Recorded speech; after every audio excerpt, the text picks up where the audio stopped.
Bienvenue sur le rocher. Tu continues de prier, tu lis ta Bible chaque jour, tu vas à l'église, tu chantes, tu fais tout ce qu'un croyant devrait faire. Et pourtant, rien, aucun frisson, aucune paix profonde, aucune larme qui coule pendant l'adoration. Tu te demandes, est-ce que j'ai fait quelque chose de mal? Pourquoi je ne ressens plus Dieu comme avant? Est-ce qu'il m'a quitté? Si tu vis ça en ce moment, tu n'es pas seul. Et surtout, ce n'est pas la fin de ton histoire. Cette vidéo est pour toi. Tu n'es pas le premier à vivre ce silence. Tu n'es pas moins spirituel parce que tu ne ressens rien. Jusqu'à quand, Éternel, m'oublieras-tu sans cesse? Psaume 13, au verset 1. Mon Dieu, pourquoi m'as-tu abandonné? Comme le cite Matthieu chapitre 27 au verset 46. Même David, l'homme selon le cœur de Dieu, a crié son désespoir. Et même Jésus, le Fils unique de Dieu, a ressenti l'abandon. Alors pourquoi pas toi? Il y a des saisons où Dieu retire ses signes sensibles, pas pour te punir, mais pour t'enseigner. Car nous marchons par la foi, non pas par la vue. 2 Corinthiens chapitre 5 au verset 7. Ne confonds jamais le silence de Dieu avec son absence. Dans le désert, Dieu forme ton cœur, même si tu ne sens pas sa main. Ta fidélité dans le silence construit ta maturité spirituelle. Et si ce désert était une preuve d'amour? Pas une punition, mais une préparation.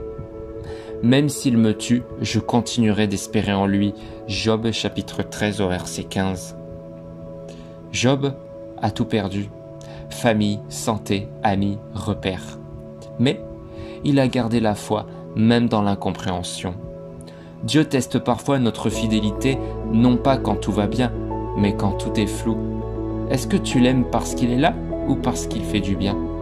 Souviens-toi, une graine pousse dans l'obscurité, dans la terre, dans le silence. Il se peut que Dieu travaille profondément en toi, sans bruit, mais puissamment. Que faire concrètement? Tu n'es pas impuissant. Voici 4 actions concrètes. Premièrement, continue à prier, même si tu ne ressens rien.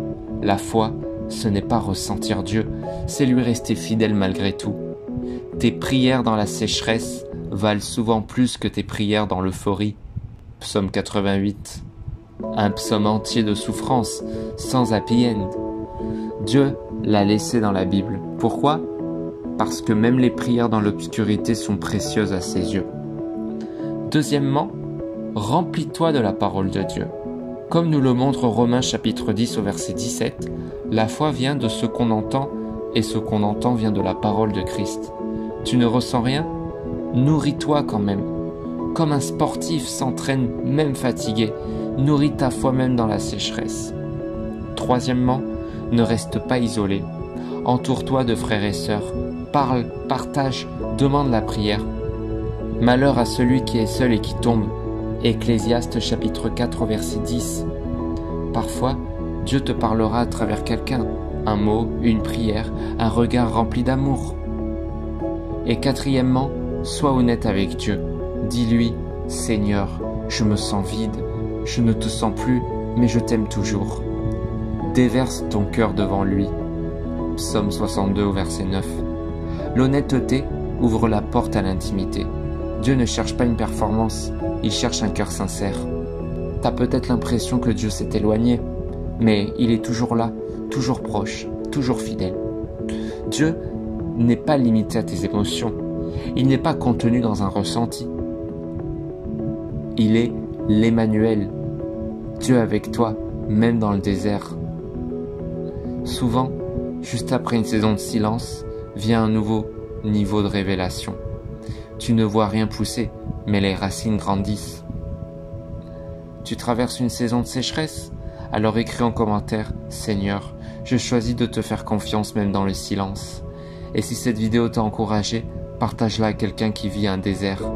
Tu peux devenir une source d'eau dans sa vallée. Souviens-toi, Dieu est fidèle, même quand tu ne le ressens pas. Et bientôt, tu entendras à nouveau sa voix. À demain pour un nouvel enseignement biblique.